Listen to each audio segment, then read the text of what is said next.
Good evening and welcome to Augsburg University in celebration and recognition of the 2017 Alumni Award recipients. I would like to especially welcome the members of our Board of Regents, our Alumni Board members, the 10, 25, 40, 50, and Silver Augie reunion classes. Welcome also to the families and friends of the award recipients we are honoring today.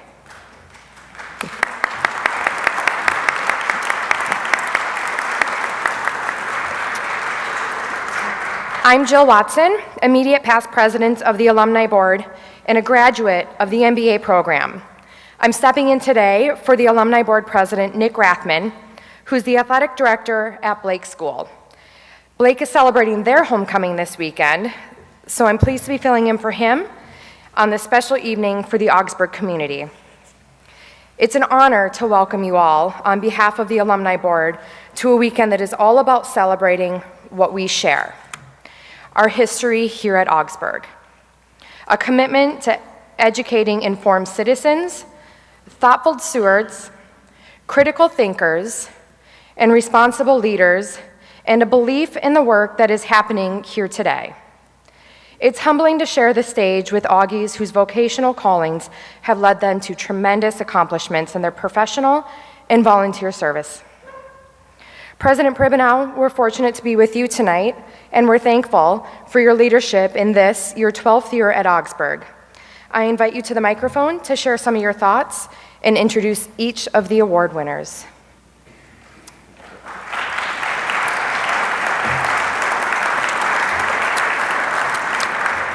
Thank you, Jill. It's a pleasure to have you with us all the way from Rhode Island for this special occasion. We're especially grateful for your leadership on the Alumni Board. As we recognize and honor 7 outstanding individuals this evening, we celebrate their return home to Augsburg to share with fellow Augies their remarkable work in the community, their passion for service, and their commitment to be thoughtful stewards. We read in 1 Corinthians 12, verses 4 and 5, "There are varieties of gifts, but the same Spirit. And there are varieties of service, but the same Lord.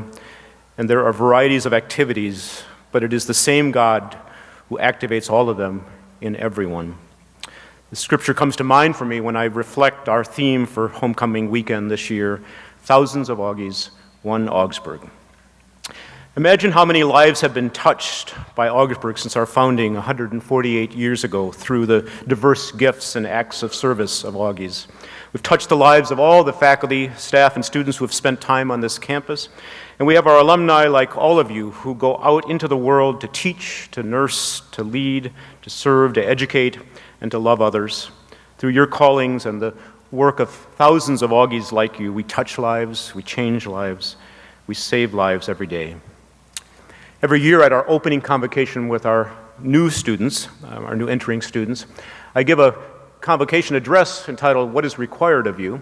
And in that address, which has become expected every year, they want the same address every year, which makes it very easy for me, actually. But I say that what we require of you is that you show up, that you pay attention, and that you do the work. And by that, of course, we mean show up and be present to each other, pay attention and attend to what is most important in the world, and do the work, because it won't always be assigned to you. Homecoming is a time when we lift up alumni who have lived out these same Augsburg values in their lives. And it's an honor today to recognize 7 individuals whose work in the world has made a significant difference in the lives of others.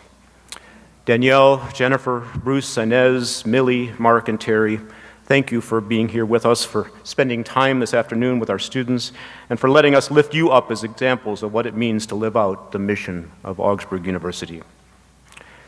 As Jill said, this is my 12th year leading this university located in one of the most diverse zip codes in the United States. Here, our neighbors are immigrants from Somalia, Ethiopia, Vietnam, Korea, and elsewhere.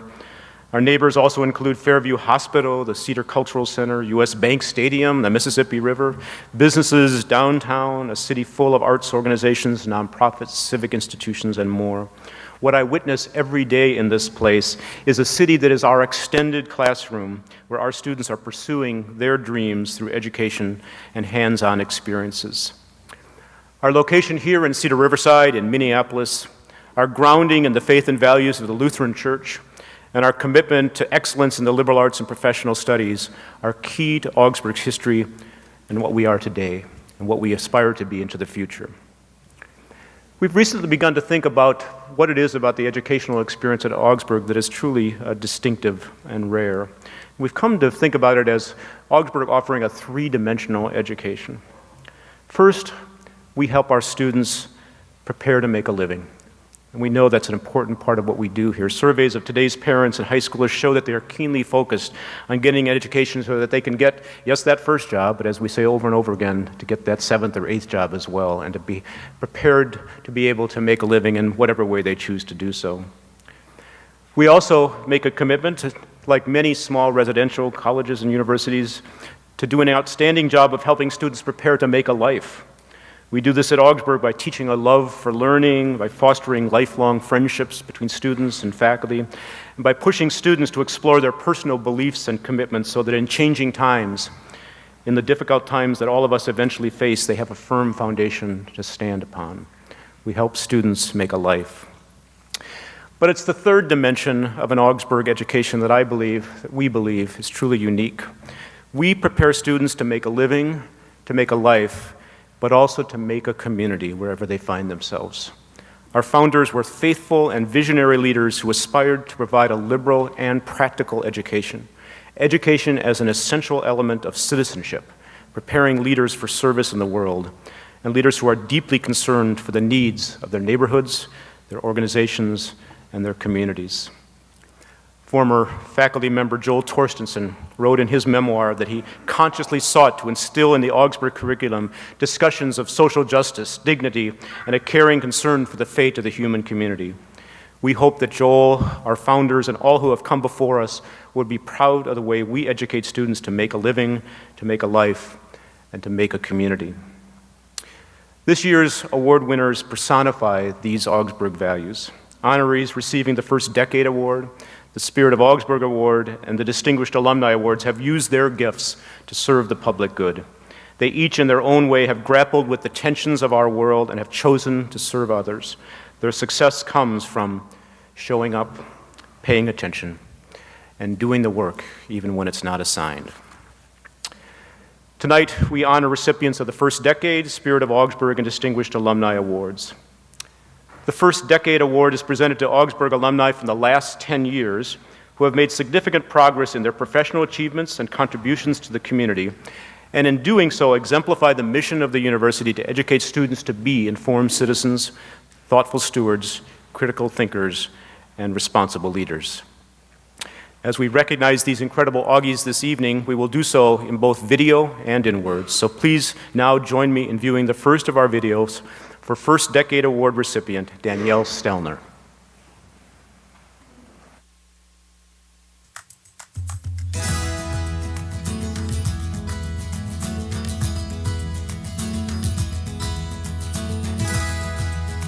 If I had a word or two to describe Ms. Stelner, that's hard. That's a very difficult question.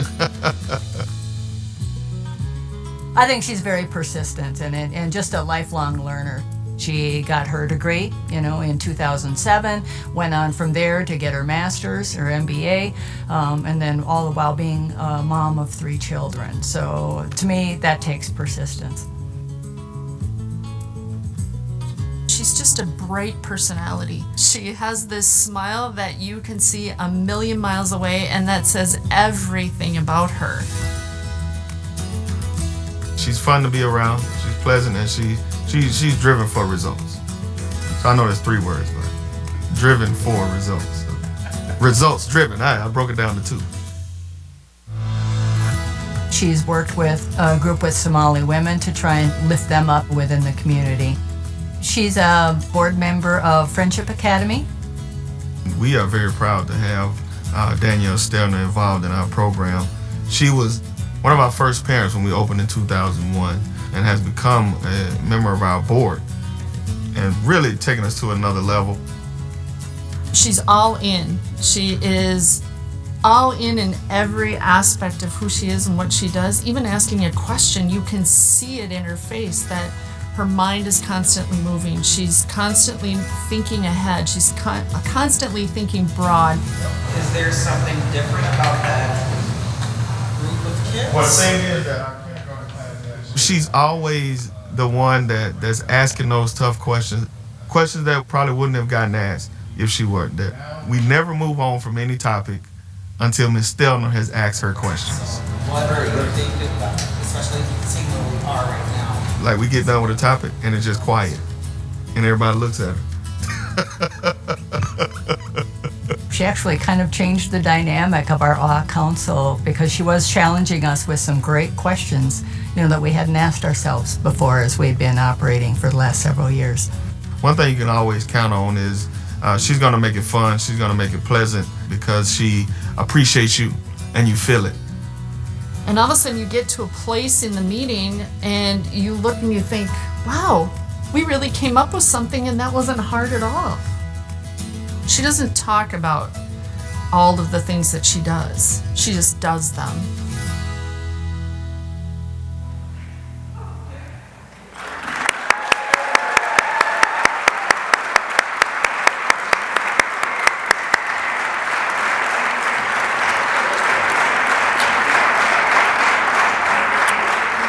With a young son and a demanding position within one of the nation's top public media organizations, Danielle Stelner earned her bachelor's degree in 2007 from the weekend college program here at Augsburg while working full-time.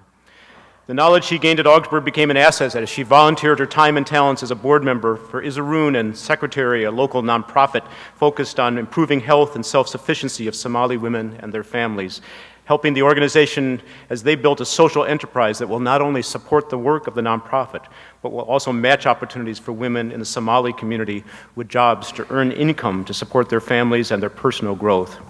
Danielle is also a board member of the Friendship Academy of the Arts, a blue ribbon school that serves predominantly African American students to ensure access to a well-rounded education. Danielle was nominated by many for the First Decade Award, including the Augsburg Women Engaged Philanthropy Council, for her efforts to engage alumni and friends by increasing connections, learning, and giving.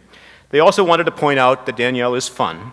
When you are with Danielle, there will be smiles and laughter. She has that unique ability to engage and lift the spirits around her while accomplishing major goals. In addition to her leadership role as managing partner of business planning for American Public Media Group, Danielle is a speaker for Upturnships, a nonprofit organization housed here at Augsburg to inspire under-resourced students by sharing her story of growth from the turmoil of life in inner-city Chicago to one of self-sufficiency, education, and giving back.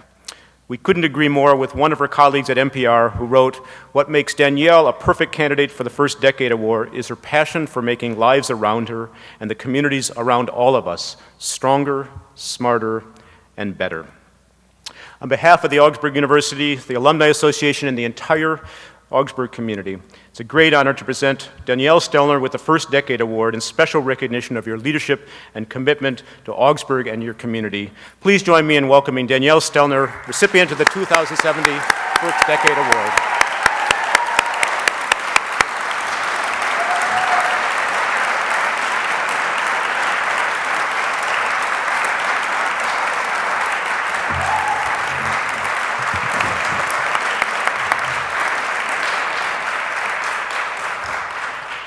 So thank you, President Primanel and the Alumni Board. And I'd like to extend a special acknowledgement to the distinguished alumni honorees of Augsburg University. I am honored and humbled to share this evening with you. The last 10 years have flown by. I think we all get caught up in life circumstances that we forget to actually pause, look around, and be present, which is why this recognition is so important to me and my family. Thank you. And I'm not standing before you because I'm some type of maverick, someone who's actually figured out how to balance life, school, education, volunteering, a bunch of rescue animals. I stand before you because of the generosity of others. People and institutions that removed barriers for me, who selflessly opened doors and provided access to opportunities to learn. It's because of their compassion and their generosity that I stand here before you today. I was given a chance that escapes many, to attend a well-regarded school that offered an opportunity for a working mom to stretch, exposing her to new ideas and concepts. And I can honestly say that my true path started at the weekend college program here at Augsburg University. My employer, Minnesota Public Radio, provided the space for me to pursue my vocation. My family and friends provided helping hands, words of encouragement, and that occasional kick in the butt when I needed it. And you've taught me to lead by example. You challenged me to extend trust and to use the gifts that were given to me so that others can actually realize their goals. I volunteer at a charter school in South Minneapolis, Friendship Academy of the Arts, a Blue Ribbon school, that I trust to nurture the next generation of leaders and scholars, including my own children. I spend time with the Augsburg Women Engaged Council, a group of awesome women leaders who provide connecting, learning, and giving opportunities for alumni who want to ensure the next generation has the option to pursue their passions, their dreams, and their vocation. I am proud to be a part of the good that this great institution is providing to the world. So what's the one thing that you can do to break down a barrier for someone and an idea that's going to bring us together and inspire hope and inspire good? Well, I work in public radio, so I'm all about the challenge grants. So there's a lot of chaos and turmoil in the world, and giving back gives me hope. It gives me inspiration. So when I need a little extra or when I'm a little short on inspiration, I can look to awe, I can look to friendship, I can look to my own children who are here today, Dion, Herbie, and Clara, my baby sister Jasmine, to motivate me to do better so that they and others around them and around me can develop and give back. And that's the challenge. Find your inspiration and take a step. The gifts that I have received over the last decade, this first decade, has had a ripple effect. Others have given me their gift of time, an introduction, or even a book referral. And at the time, I'm quite sure they didn't know how much that meant. It meant a lot to me. And I can assure you that the encouragement that you give to someone tonight, next week, or somewhere in the future will provide a spark that can uplift a family, a person, and a community. So thank you, Mommy. Thank you, Grandma, Joni Marty, Shelby Andrus, and the rest of the All Council for the support. And thank you, Augsburg University, for providing that first ripple. Thank you.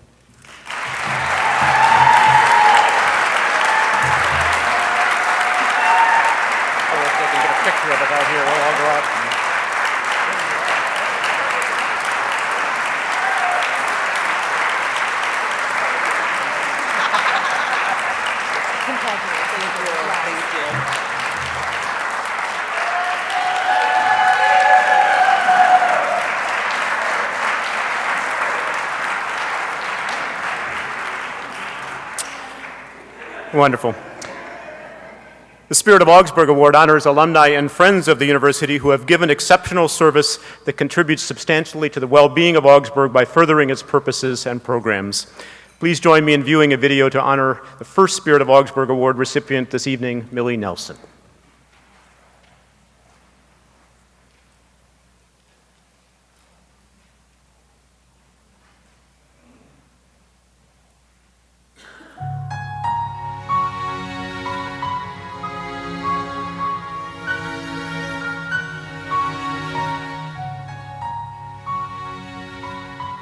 When I came here in the fall of '61, the first person that I met that was employed by the college was Millie Nelson. She trickled as both a switchboard operator, a faculty secretary, and she was a receptionist. And it didn't matter who you were. If you were a freshman that really didn't know where anything was, or if you were the president, you went to Millie because she kind of knew.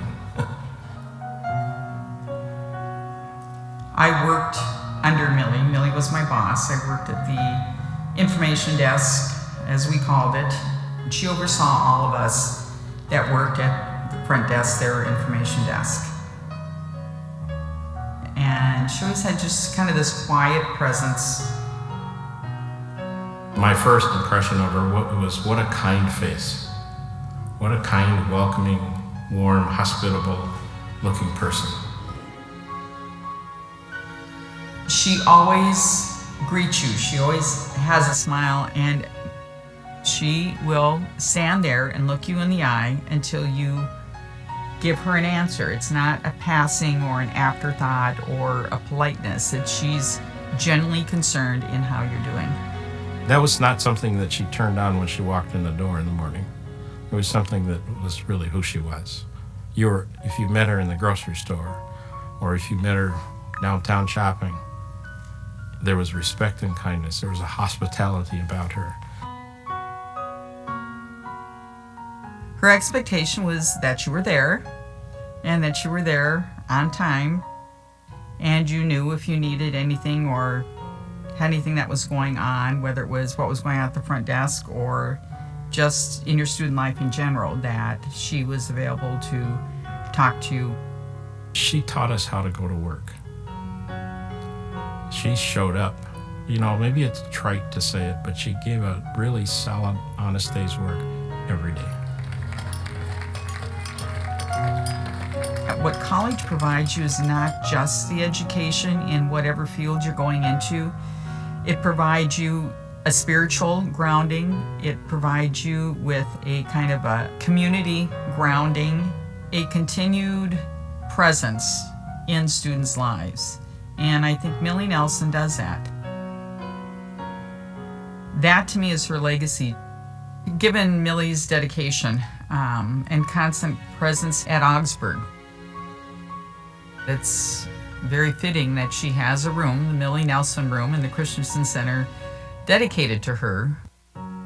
This experience of nominating Millie has helped me reflect back on who she was and who she is. And it made me realize how grateful I am that she was a part of my life.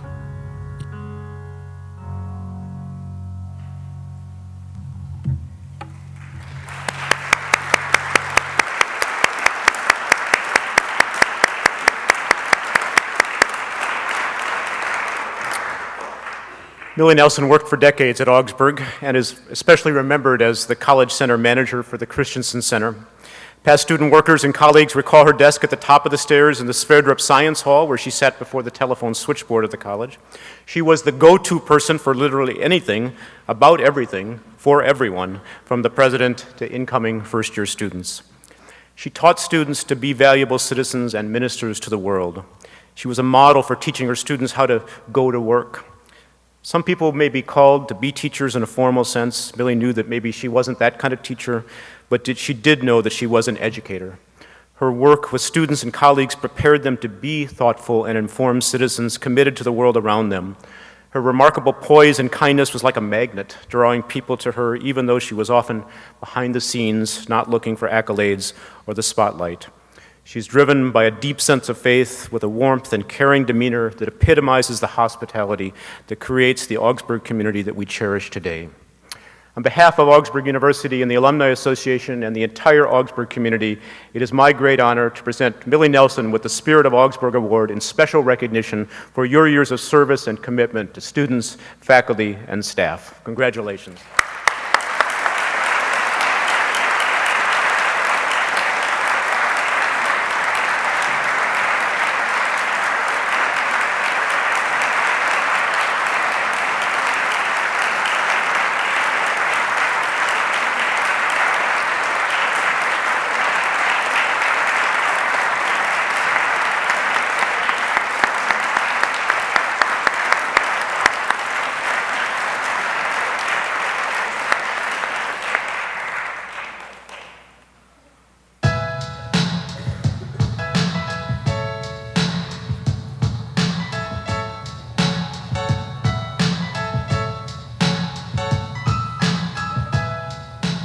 Jennifer came to Augsburg interested in getting a teaching degree in special education, and as part of that program, students are engaged with the community, and she chose to go to the Cedar Riverside Community School in the neighborhood, not really knowing much about it, and she fell in love with the school and with the community, and now has been a teacher there for years.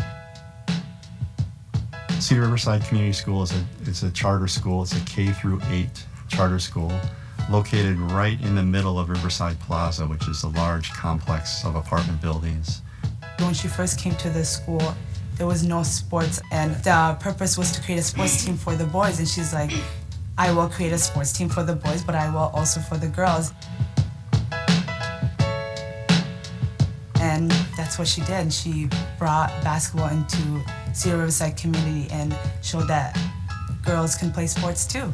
Playing basketball can be difficult for these young girls from East Africa because they have to be covered from head to toe. Seeing them trip over their skirts, seeing them not being able to be safe and be active at the same time is really hard. She said, we're going to do something about this.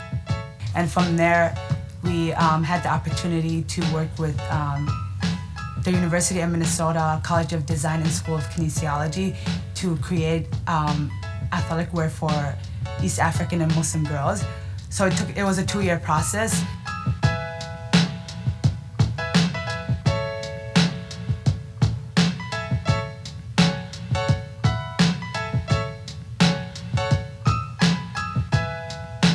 You should have seen the faces on the girls. Like, they did not have to worry about fixing their scarves or holding their skirt, or all they had to worry about is, I'm gonna play basketball, I'm gonna play the game, I'm gonna be competitive. I've been playing basketball since 5th grade when Coach Herbert came up to me and said, you should play basketball. And then I was like, okay. And then Coach Herbert has been a second mother ever since. And when you go around Cedar Riverside, you can just say coach and everybody knows who you're talking about because she teaches, she coaches, she gets these youth ready for life. And she builds that relationship. She earns that respect from you. Like I've never seen Coach ever demand respect from somebody. She earns it, and she gives it when somebody earns it too. She spends more time than you can imagine. She goes from her job to her after-school program working with the kids to sports and then back again. Yeah. Even her husband helps out too sometimes. And through all of that, she still has time to like have conversations with people and give advice. She's going to make sure that every kid at that school lives up to their ability, and she's going to find ways for that to happen. And so when she's got an idea in mind or a goal in mind, something she wants to see make happen for the kids at that school and in the Cedar Riverside neighborhood, she's not going to let anything get in the way. Coach Weber lives out the mission of Augsburg on a daily basis. She's committed, she's engaged, she's trying to be a part of the world in a way that makes a huge difference. Thank you, Coach Weber.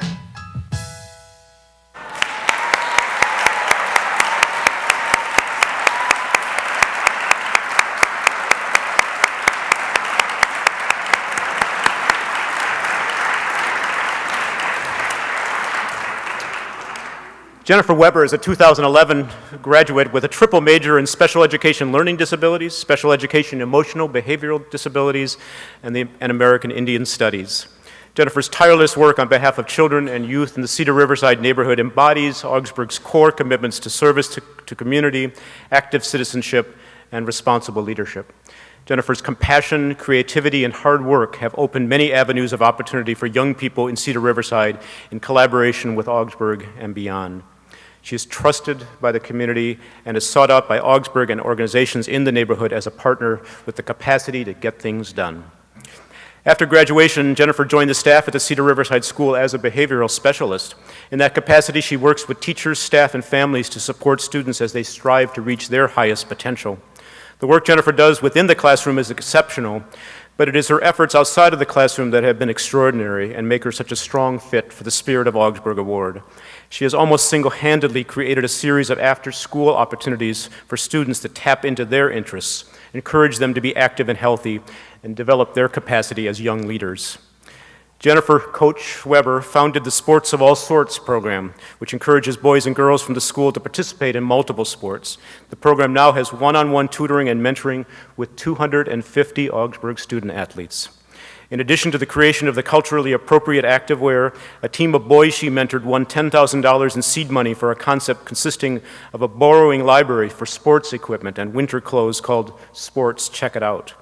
In addition to the seed money for implementation, the national competition also included a trip to the Super Bowl 2016 for 3 students and Coach Weber. Jennifer is changing the lives of the children with whom she is working in amazing ways. She's opening their eyes to new ideas and new possibilities. She's building their confidence, encouraging them to reach high and not shy away from challenges.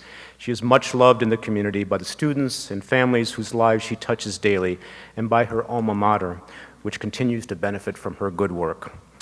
On behalf of Augsburg University, the Alumni Association, and the entire Augsburg community, it is my great honor to present Jennifer Weber with the Spirit of Augsburg Award in special recognition for her commitment to serving our neighbors, finding and cultivating the best in students, and her tireless work on their behalf. Congratulations, Jennifer.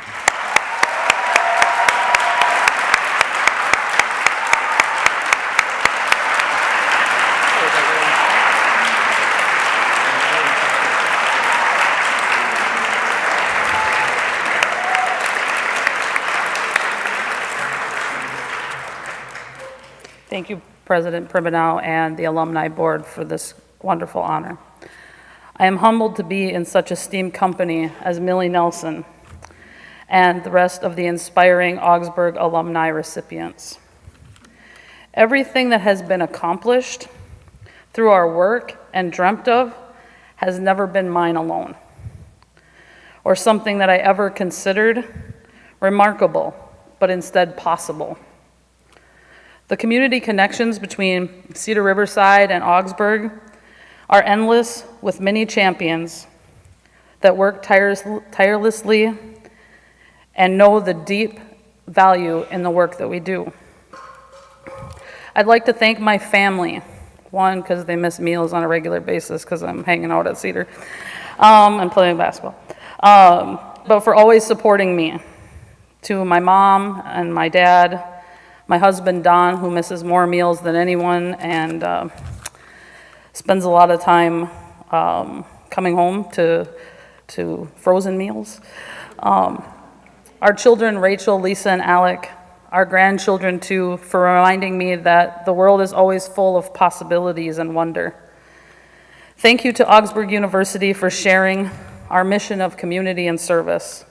Mary True, Steve Peacock, Jennifer Simon, Jane Becker, who goes above and beyond all the time to make sure that we get the space or that a camp can be done or whatever needs to be done, Jane helps make it happen, all while raising her 3 children. And to all the athletes that give their time and their hearts to our kids, a sincere thank you. CRCS has been my home away from home for the last 8 years. To all of my fellow educators that have been a part of our school family, and especially Miss Jama. Where's Miss Jama? I don't see her. She was here. Miss Jama and Mr. Vetch, I am thankful for your guidance, support, and high expectations. In our work in the community, it's hard to find the dedication, patience, and love that these next people give day in and day out, year after year, to our youth. Dr. Chelsea Thule, Coach Muna Mohammed, Coach Mustafa Mohammed, I couldn't do this work without them. Each one of them should be up here on stage with me because they are so valuable.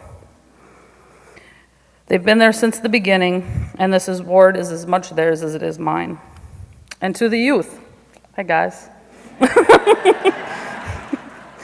You tell me thank you and give me hugs, but instead I should be thanking you for trusting me, loving me, and believing that together we can accomplish anything.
Thank you, Bob and Julie. Bob, last night he said, "You're not going to believe this music, Paul." And I said, "Yeah, well, you just proved it. I've never seen that. Spectacular. Thank you so much." And it's wonderful to have Bob back. Always Julie to have her here. But Bob won the Spirit of Augsburg award last year, so it's wonderful to have him as a part of our community in an ongoing way. The Distinguished Alumni Award honors Augsburg University alumni in recognition for significant achievement in their vocation, for outstanding contribution to church and community, and for a life that exemplifies the ideals and mission of Augsburg University. It gives me great pleasure to share the videos that follow, and first to honor the first of 4 Distinguished Alumni Award recipients for 2017, the Reverend Bruce Benson.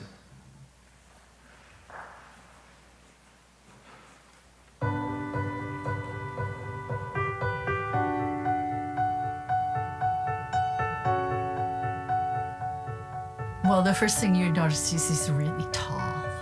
And over the course of time that I've known him, he's come to have white hair and a big white beard. You'd think that maybe he's an Amish farmer.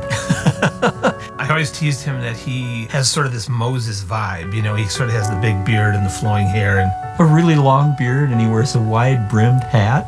He has quite a collection of hats. Panama hat, newsboy hat, Hasidic black bowler kind of hat. You would notice that he's tall, but you would also notice over time that it's an incredible thing that such a big man takes up so little space. There's a sort of humility and generosity. He brings a kind of calm to the place. His sophomore year, he took a year off from Augsburg and went to Talladega, Alabama, to a college in the middle of the Deep South. I think he was called the White Tornado or something like that because he played basketball. He's a tall guy, and he was a good basketball player. And he was the only white guy on this basketball team. when we went down to Talladega, that was out on the edge. That was a brave thing to do. People just didn't do that. When you're a young man and you do something because you're just called to do it, even though it seems like people probably told me it was crazy. I think it comes back to formation. When you're in a community that says this is what's important, this is what we value. And I've heard Bruce talk about that came from Augsburg. Augsburg shaped him to be that guy that would do that. And I think that's just really remarkable. He really is a Renaissance man, as it were. A very insightful, thoughtful thinker who has a range of interests and a range of curiosities about life itself. The host of Sing for Joy is Pastor Bruce Benson. This week in Sunday worship, many Christians around He's really interested in music, so he does the Sing for Joy program on the radio on Sunday mornings. And he's also a poet, and he's written a number of he writes a lot of the scripts for the Christmas program. a pastor who is neutral about everything is a car in neutral. It can make a lot of noise, but it won't get anybody where they need to go. For the most part, Augsburg grads, they went out in the world to serve. And I think Bruce epitomizes that perfectly because, obviously he's serving God in his role as campus pastor. He was the college pastor, but that doesn't even get close to what it was about. He was sort of at the spiritual core of the place. His identity and the way he presents the Lutheran Christian tradition is very open. An openness to other people, to appreciate their gifts, and to respond to their needs. And his integrity meant that people really trusted him. People still trust him. What shaped him at Augsburg caused him to shape others, at my institution. I'm one of those people, deeply shaped by Bruce. So, I guess I have Augsburg to thank for that. St. Olaf guy saying that.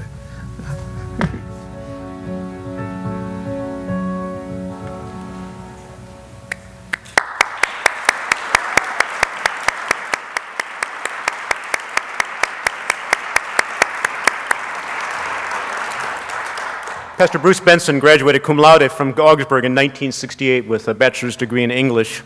In 1966, as we heard, in the midst of the struggle for civil rights and in Bruce's sophomore year of college, he had a seminal experience spending a semester at all-black Talladega College in Alabama. As the only white student in the college, the only white player on the basketball team, Bruce was called the White Tornado, as the Talladega mascot were the Tornadoes. He went on to play basketball for 2 years at Augsburg and attended Luther Seminary after graduation. Following his time at Luther Seminary, he attended the Yale Divinity School, earning his sacred theology degree in 1980. Pastor Benson, in his work as campus pastor at St. Olaf College, showed great loyalty to students, engaging in their lives and through conversation, preaching, and cheerfully serving the campus community. In the words of one student, I quote, "Extending God's love and grace to all is as much a natural part of Bruce Benson as his iconic beard and deep voice." Through his work, he helped shape not only the lives of individual students, but the path of an entire academic institution. He was determined that the St. Olaf College Chapel would be a place where faith and learning could meet and where questions and discoveries were welcomed alongside the proclamation of the gospel. He was a resource for countless individual students who sought an understanding of their callings in the world. He possesses a gift for spotting the Word of God in the searching, questioning lives of college students and for identifying and cultivating strengths in others. Pastor Benson made such an impact because he was genuine. He shared his best gifts: humor, humility, patience, and love. Pastor Benson, on behalf of the Augsburg University and the Alumni Association and our entire community, it is a great honor to present you with the Distinguished Alumni Award and special recognition for your commitment to thoughtfully and faithfully serving the community. Congratulations.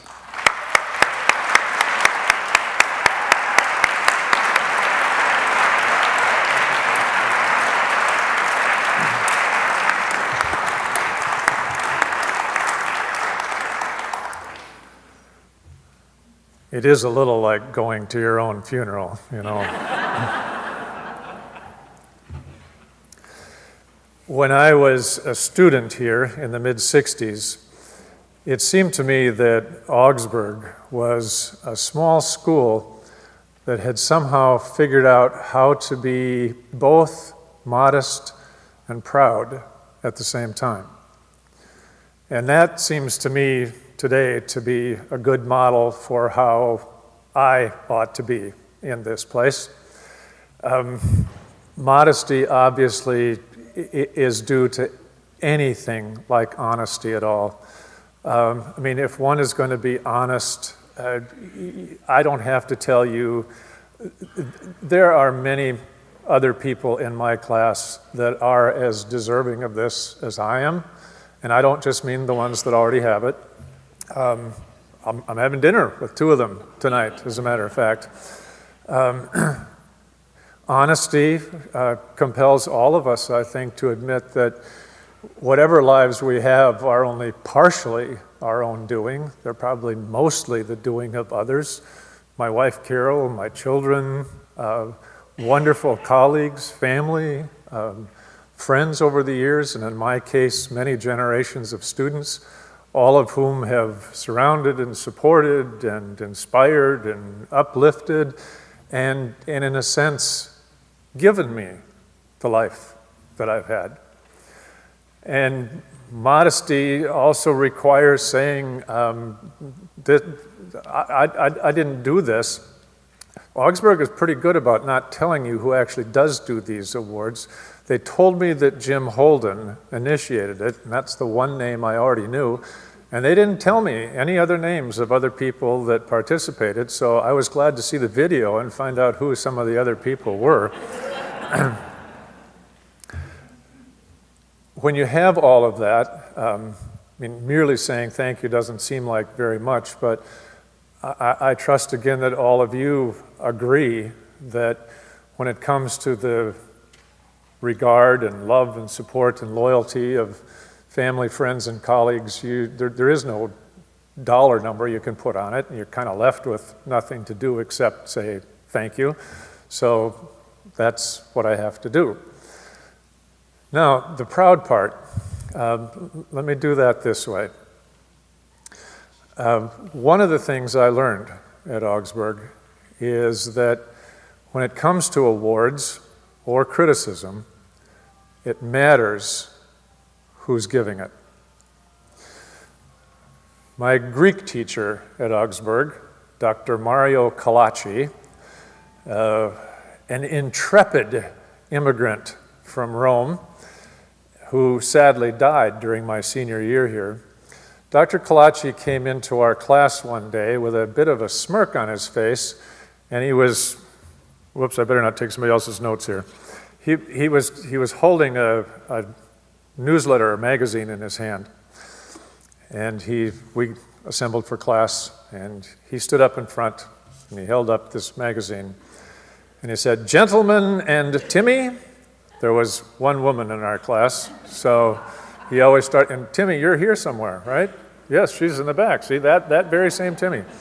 Dr. Calacci said, "Gentlemen and Timmy, I have received many honors in my life."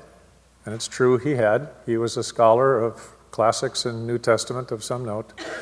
"I have received many honors in my life, but today I received the greatest honor of all.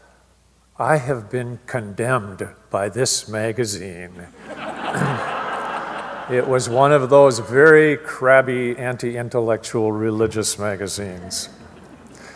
If we had not been clear in our minds before that day, it was crystal clear that day that when it comes to criticism and awards, it matters who's doing the giving. So to be as clear as I can be at this occasion, I better say it this way. I cannot apologize for all of the life and love and loyalty that I have given to St. Olaf College. I don't regret a day of it. But I'm proud that my Distinguished Alumni Award is from Augsburg.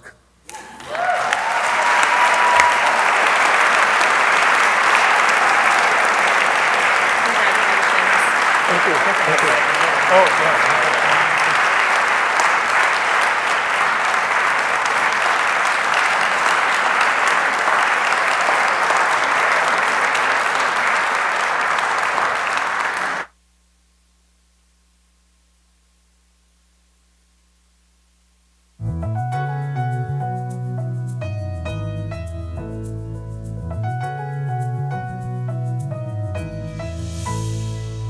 Inez is one of 2 or 3 people I've ever met in my life who constantly brings people together.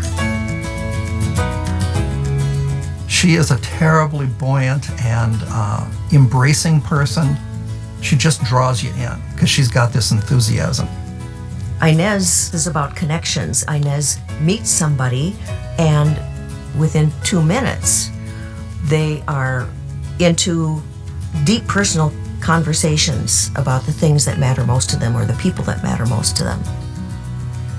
She loves learning, she's reliable, she has integrity. Those are all important aspects that make her wonderful in fundraising, and fundraising is near and dear to my heart. If nonprofits did not have the opportunity to raise funds from their supporters, they couldn't make it. Inez is about action. She's about thinking ahead and moving ahead. Inez was president of the library's Friends Board when the Elmer L. Anderson Library was being developed. And it is just a perfect symbol for the way she functions, drawing people together and spreading knowledge. I originally met Inez by virtue of reading her book about families that have been charitable in Minnesota over the years and their family ties, the family history, which is incredibly valuable to a person doing fundraising.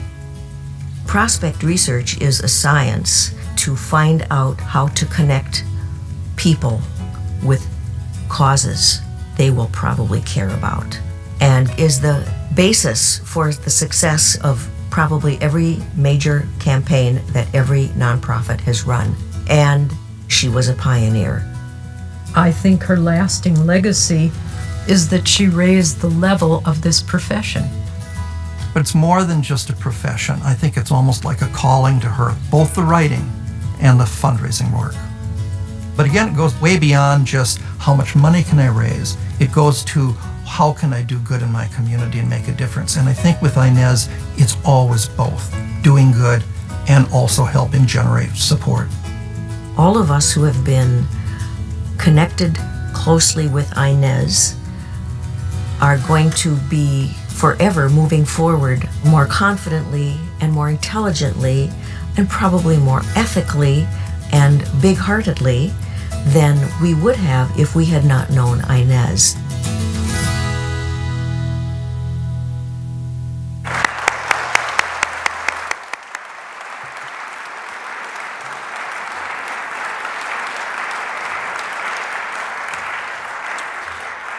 Inez Bergquist graduated in 1977 with a bachelor's degree in English. There's a theme here. Inez is a leader and innovator in the philanthropic community and has dedicated decades of work to the Twin Cities nonprofit community. Early on in her career, Inez brilliantly brought together her keen research skills with her intuitive understanding of the philanthropic process. Because of her vision, the prospect research field grew and thrived. Over her career, she consulted for a myriad of charitable institutions and led workshops, presented at seminars and conferences around the country, sharing her knowledge of how prospect research can assist the fund development process. Inez has become a leader in the field of philanthropy, particularly in the area of prospect research, even before it was recognized as a specialty. She is currently president of Waltman Associates and has developed several online services for nonprofit professionals, including the Donor Series, now DonorSearch.net. She's also the author of several volumes on families of wealth, as we heard, including the book of Minnesota Family Trees and the book of American Family Trees, and has taught at St. Mary's University's philanthropy program, the fundraising school, Metro State University, and presented at many professional meetings. She served on the staff of the University of Minnesota Foundation and Minnesota Orchestral Association before beginning a consulting career. While at the University of Minnesota Foundation, she started the organization which today is the international research organization called APRA. And as a personal note, Inez and I were there together at the APRA almost 30 years ago. Little did we know that we'd be standing here 30 years later with me about to give you an award on behalf of Augsburg. How wonderful. Currently, she's a board member of the Wells Foundation, serves on the events committee of the Friends of the University of Minnesota Libraries, previously served in the St. Paul Chamber Orchestra Board of Directors, Greater Minneapolis Council of Churches, St. Paul Parks Conservancy, the Singers, Minnesota Choral Artists, Camp de Nord of the YMCA of the Twin Cities, Egan Foundation, APRA, Capone Art Park, and the Minnesota Women's Foundation. Inez has also served on the Augsburg College Alumni Board of Directors for 8 years and on the Parents Council for 4 years. Her son John, as we saw, is also a graduate of Augsburg in 2011 with a degree in biology. Inez and her husband John have been loyal, generous donors supporting Augsburg's annual funds, scholarships, and capital campaigns. Inez has been described by many as warm and hospitable with a special ability to make people feel welcome and valuable for the energy and dedication they bring. Not only has she excelled professionally, but she's become an example to all that the joy of giving enriches our lives, strengthens communities, and should be encouraged and celebrated. Inez Bergquist, on behalf of Augsburg University, the Alumni Association, and the entire Augsburg community, it's my great honor to present you with the Distinguished Alumni Award in special recognition of your service and dedication to the nonprofit community and your trailblazing work on behalf of them. Congratulations.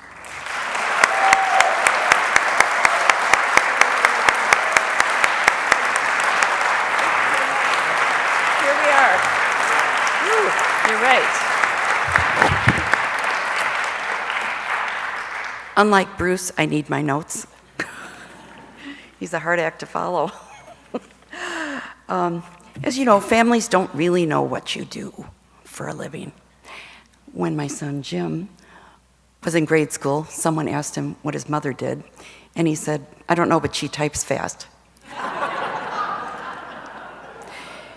And when they asked my son Steve to draw a picture of his mother at work, he drew a picture of me lying on the couch. So, Jim is now following in the steps of Jesus as a union carpenter, and Steve is a proud Augsburg grad and a school teacher in the Minneapolis schools, and they're both drummers. I'm happy to say that there will be a biology office named for the Bergquist family in the new Hagfors Center. It's a thrill for us, really, very exciting.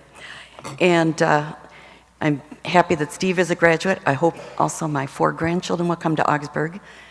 Kaylin, Gavin, Lily, and Jimmy. They would be disappointed if I didn't say their names. In the summer of 1975, I was sitting on my parents' porch in suburban Chicago. I had spent 2 years at Bethany College in Mankato, and 3 years after that working. I just couldn't decide what I wanted to do. I got a letter from Augsburg. I remember it was hot out. I was reading James Michener's The Source, and opened the letter, and it said, you're accepted to Augsburg College, and out of the $2,500 tuition, you're awarded $2,000. And I was just stunned. I all of a sudden had a life. I mean, it was fantastic. It was one of those parts of your life that you remember forever. Came up to Augsburg without actually visiting it first, but just loved it. Fell in love with the ethnic community, with the diversity, and the people. So what was Augsburg? Augsburg to me was the people. I met the bubbly Jim Scarpetta, who was married to Trudy Scarpetta, who worked in the admissions office. And I met him while he was waiting for a capital campaign meeting over in Christensen Center. And he told me he was a fundraising consultant, and I thought, people do this for a living? At that same meeting was Claire Strumman, a prince of a guy, the affable and avuncular George Pennock, and President Oscar, no souls are saved after 20 minutes, Anderson. I majored in English with the unforgettable Ron Palisari, Tony Clark, who introduced me to Virginia Woolf, the very funny Dave Wood, with whom I read Milton, the erudite Phil Quanbeck, who with his wonderful wife Dora entertained hundreds of students in his home, the earnest Jerry Gerasimo, and through my biology minor, Earl Alton, Erwin Mickelson, and Cortland Augrey, whom the class famously diverted for an entire hour talking about his graduate school stunts, like throwing chunks of pure sodium off the Franklin Avenue Bridge to see who could make the largest explosion. For you English majors, it explodes. Okay. On another level, you wonder through life what you should do and if it matters what you do. An education can give you basic knowledge and the connections from student and faculty, but it's not going to tell you what to do if you run into an ethical dilemma. That's what's so wonderful about the approach that Augsburg takes to integrating business, religion, and science, applying a moral and ethical angle to the business of life. When someone says or does something that feels wrong, violates a code of ethics or behavior, which rings bells of alarm in your head and your soul, is the crowd mentality, the need to fit in, strong enough to keep you from calling out the elephant in the room? That you have to decide for yourself. You need a good moral compass to follow, and doing the right thing matters. That's what Augsburg gave me. Thank you very much for President Pribenow, the Alumni Board, and also the Augsburg Women Engaged for nominating me. To those who wrote letters of recommendation, Katie Scarfone from the SPCO, Jennifer Kalo from Dunwoody, Dennis Christian from St. Mark's, and Jim Olson, Karen Kepp, and Diane Ladenson for contributing to the video. They're treasured friends. And also, finally, to my husband, John Bergquist, without whom a rich life like this would not be possible. Thank you.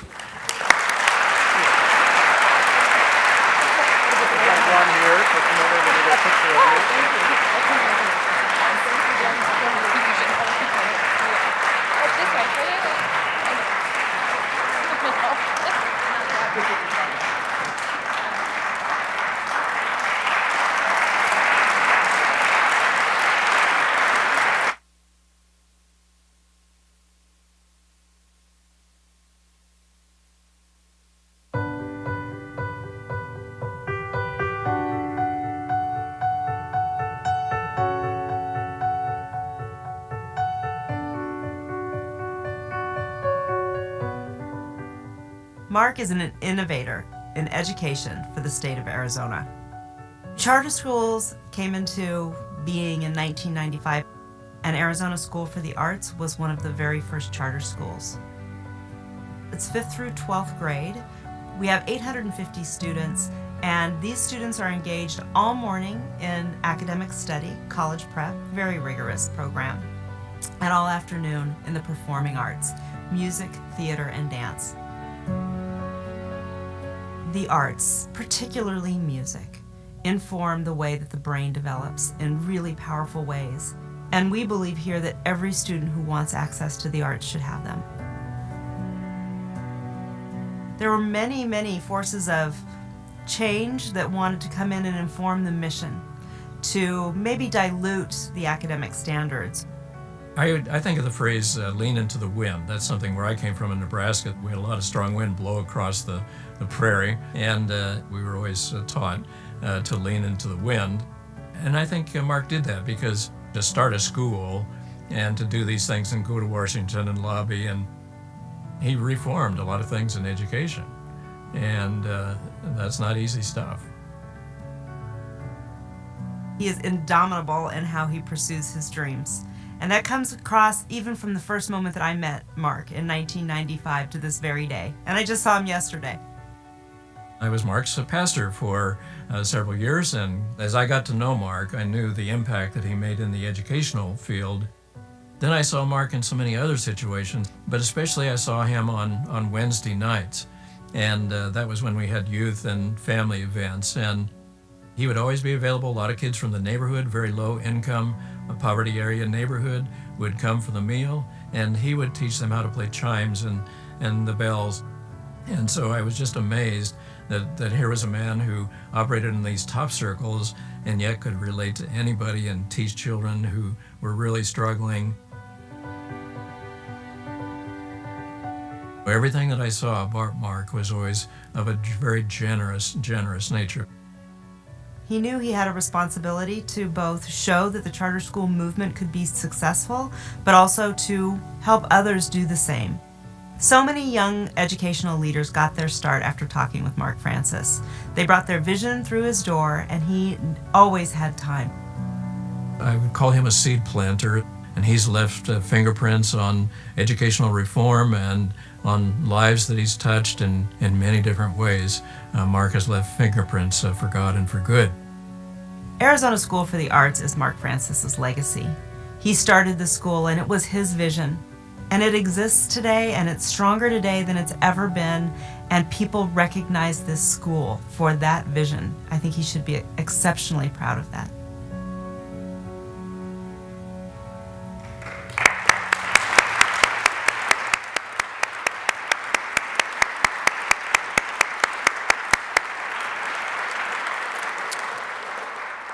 Mark Francis graduated in 1970 with a bachelor's degree in music. He currently serves as the Deputy Associate Superintendent for the Arizona Department of Education. The devotion to and love of music, learning, and people led Mark to found the Arizona School for the Arts, which Mark and his wife took out a second mortgage on their home to cover the startup costs for. The school now serves more than 850 students and has 94% of its graduates planning to attend college, conservatory, or post-secondary study. Mark was and remains an exemplar in the field of education. Mark has not only invested in training students, but he has also been a visionary leader and mentor for other school leaders who wish to follow in his footsteps. Mark's pastor, as we heard from at Shepherd of the Valley Lutheran Church in Phoenix, wrote with a joyful heart that Mark is a man of faith and foresight. From talking to the congregation about stewardship, to serving as a Sunday greeter, to completing a term on the congregational council and executive team. He even helped locate a charter school on the church campus that serves 130 children from mostly low-income, poverty-level families. Mark is a man of strong faith, strong connections to his friends, and belief in the power of the community. He's humble and generous and openly lives his shared values with Augsburg, an institution proud to call him one of our distinguished alumni. On behalf of the Augsburg University and the Alumni Association, the entire Augsburg community, it is my great honor to present Mark Francis with the Distinguished Alumni Award in special recognition for his lifelong commitment to student success and his visionary leadership for education. Congratulations, Mark.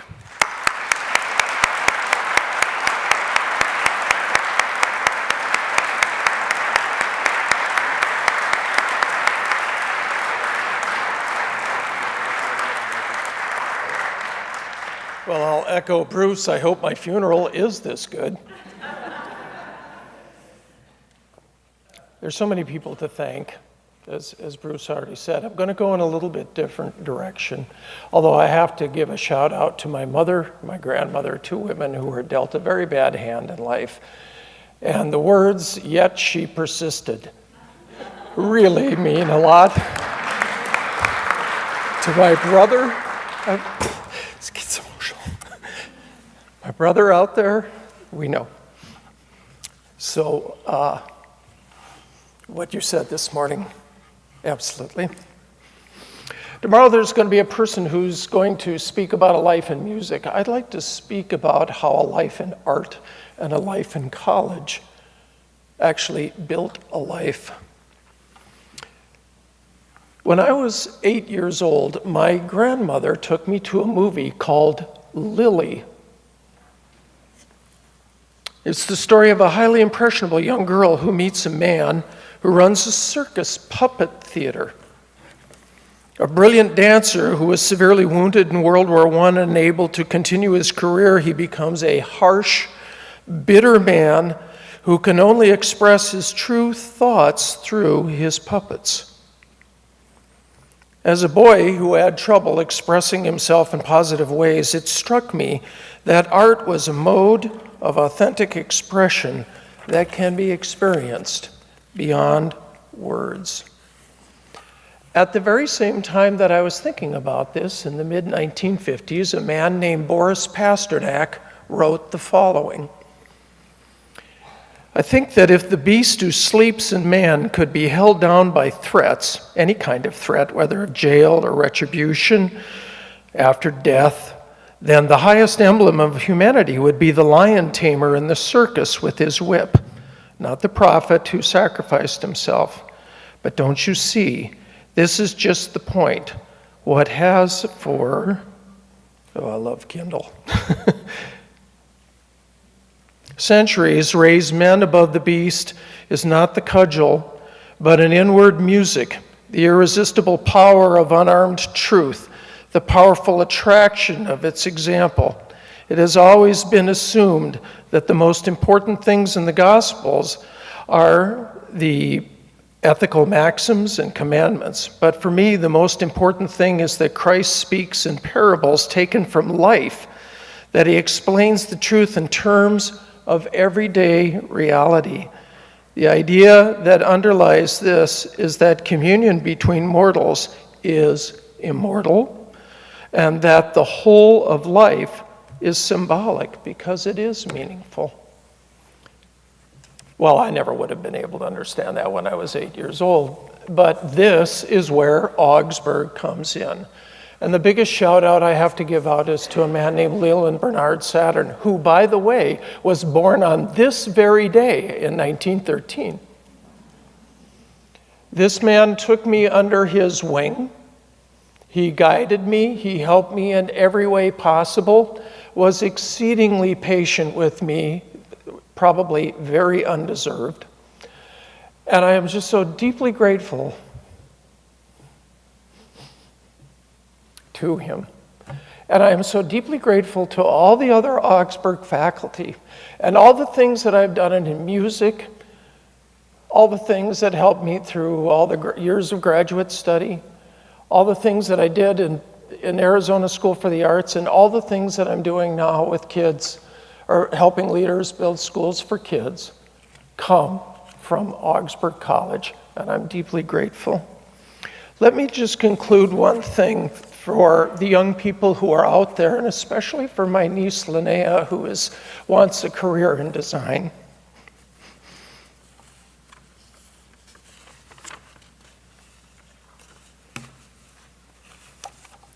Or maybe I won't. This is by Marge Piercy, and it's titled "For the Young Who Want to." Talent is what they say you have after the novel is published and favorably reviewed. Beforehand, what you have is a tedious delusion, a hobby like knitting. Work is what you have done after the play is produced and the audience claps.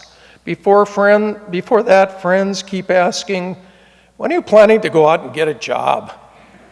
Genius is what they know you had after the third volume of Remarkable Poems. Earlier, they accuse you of withdrawing, ask you why don't you have a baby, call you a bum. The reason people want MFAs, take workshops with fancy names when all you can really learn is a few techniques, typing instructions, and somebody else's mannerisms is that every artist lacks a license to hang on the wall, like your optician, like your vet, proving that you may be a clumsy sadist whose fillings fall into the stew, but you're a certified dentist. The real writer is one who really writes. Talent is an invention like phlogiston after the fact of fire. Work is its own cure.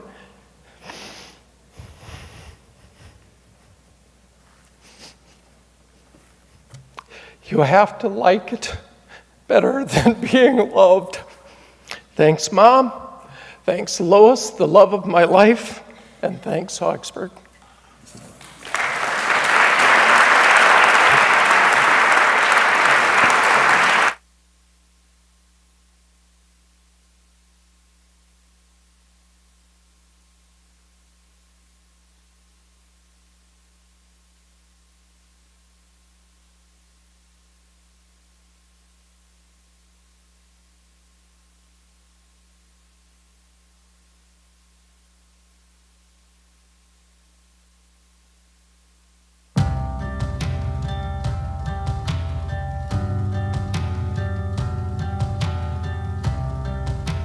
What I'm doing right now, instead of starting with straight benzylamine, I started with 4-aminophenol. So a Lindstrom Scholarship is funding for an undergraduate student to spend a summer researching. It's a chance to be able to go in the lab for a summer or even longer and actually dive into research. Students get to explore in that 400 hours of summer research really in depth a topic, and they get to decide if they really are researchers or not, and that experience is invaluable. We haven't got the chance to talk. No, we have not. He's come back on to be almost a mentor to those 4 students he funds. So he spends 4 days on campus in residence halls, by the way, which I always laugh. I'm like, we can get you better housing. No, money should go to the students. It should go to the students. Dr. Terry, says over and over again, it's about finding a passion. He doesn't necessarily care the specific research in mind, but just that you are exploring something that gives you life and meaning. He's just excited about everything. He'll come up and ask you about your research and really care about it. Like, what do you want to do with your life? I felt that my goals were valid even in the presence of somebody who had a very successful career. He's had patents on a number of drugs. He's successful and wants to contribute to our education and our lives. This introduction to research should be fun, not always and totally frustrating. First, I was having a lot of trouble getting results, but that's exactly what research is. He likes to say he has a 90% failure rate in his career, but it's okay to fail. It's not okay to give up.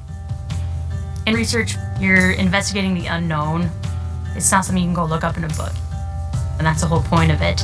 But you get to contribute to the world in that you're furthering our knowledge of the natural world and how it works. We use the word vocation all the time at Augsburg University, and this is a gentleman who has found his vocation, and that vocation lies somewhere between developing drugs and developing young people. When I came into college, I originally thought I wanted to go to med school. Then I got to do this research experience thanks to Dr. Lindstrom, and I just loved researching. So I hope to go on and get my PhD in organic chemistry after this. It's actually really hard to get your first job even as a science major. Through the grant and the scholarship I received, I was able to do that research, which later, a year later, landed me my first job. Before I can go to my computer after he's left and write this thank you about how he was so gracious to spend all this time and energy with our students, I turn on my computer and there's a lengthy thank you from him. He is out of his own sense of gratitude. He feels grateful to be here with these students. It's just the kind of person he is.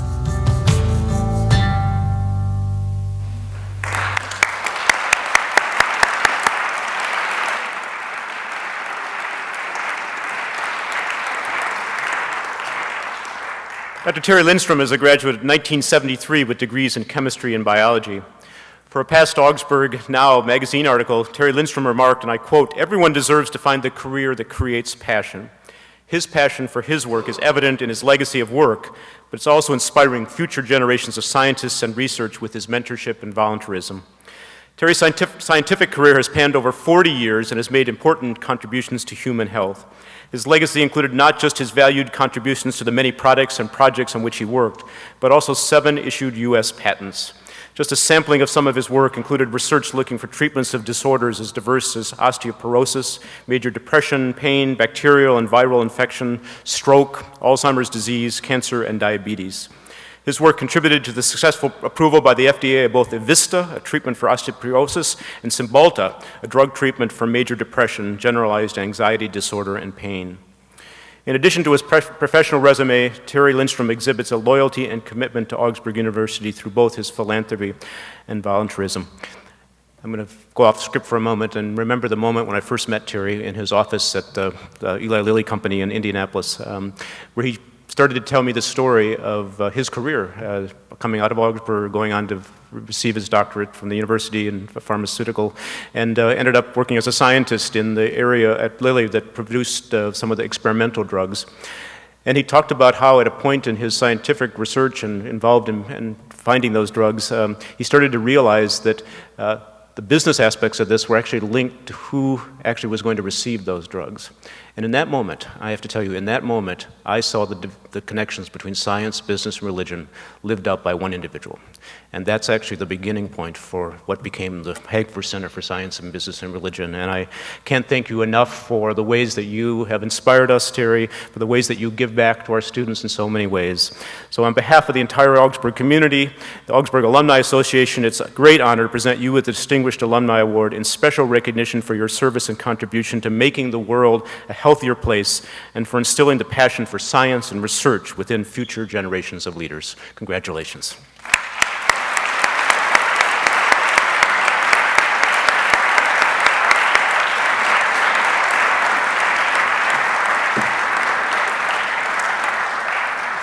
So the privilege of the last speaker is that I get all 25 minutes that President Pribenow. No, I've been told to distill that down to about 4 or 5.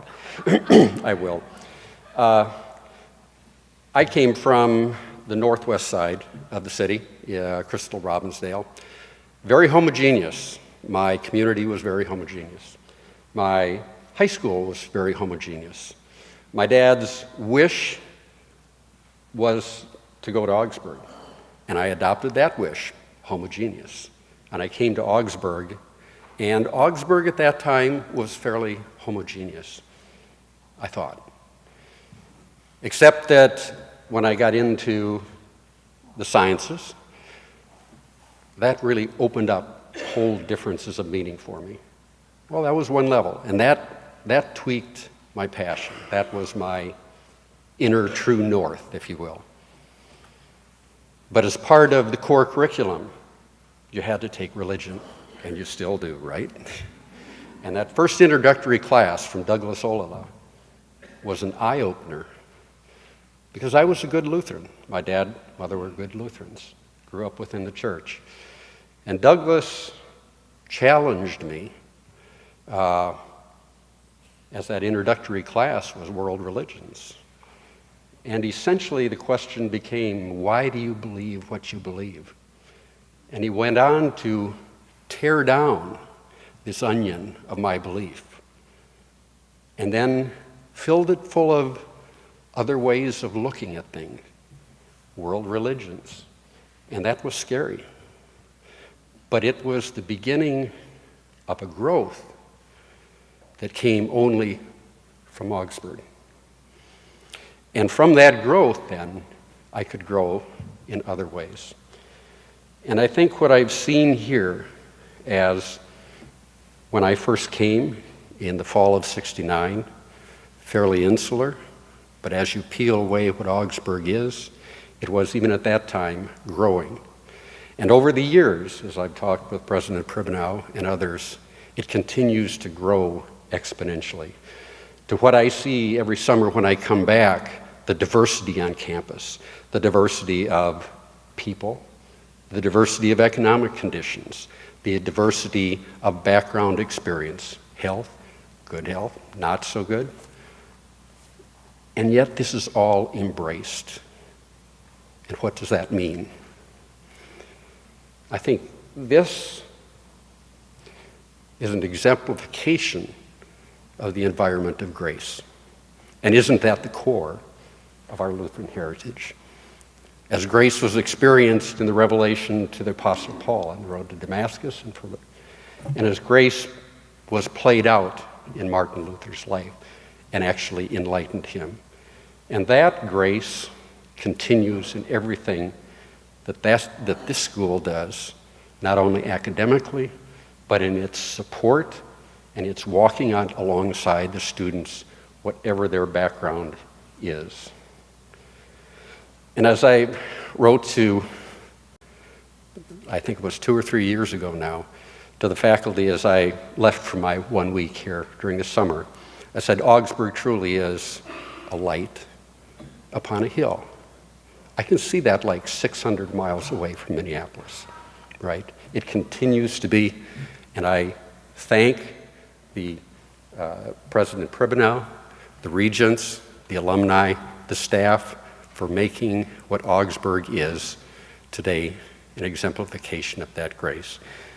But I can't talk about that grace without speaking about the greatest exemplification of the grace in my life, my wife, Jan. And so she has supported me in what I've done. She has walked alongside me. Importantly, she corrects me. And she opens up new ways of things, looking at things. Thank you, dearest. Thank you to the staff and all the people involved with Augsburg in becoming what it is. I have every reason to believe it will be yet a greater, brighter light in the future. Thank you.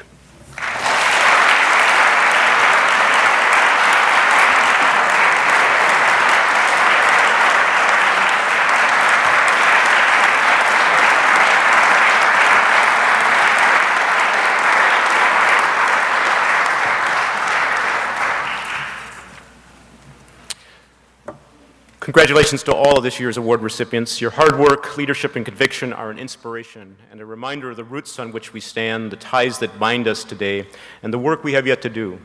With distinguished alumni and friends serving the community, our students, and the world, we also have great hope for the future. I hope you will join us for the meal which follows this event over at the Christensen Center, in which we may celebrate our outstanding honorees and also celebrate the reunion classes, the 50th reunion class of 1967, the 40th of 77, 25th of 92, and the 10th. I was actually here for the 10th, 2007. I now ask Pastor Sonia Hagender to come and offer a blessing on our meal and a sending for our gathering. So thank you very much.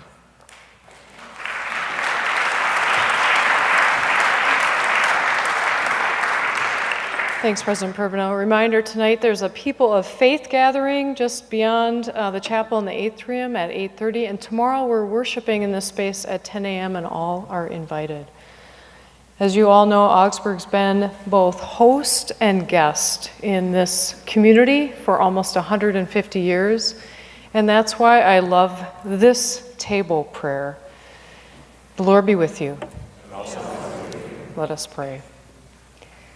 Lord Jesus, be our holy guest, our morning joy, our evening rest, and with our daily bread impart your loving peace to every heart.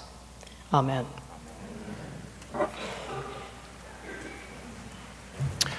See you at the Christensen Center. Thank you.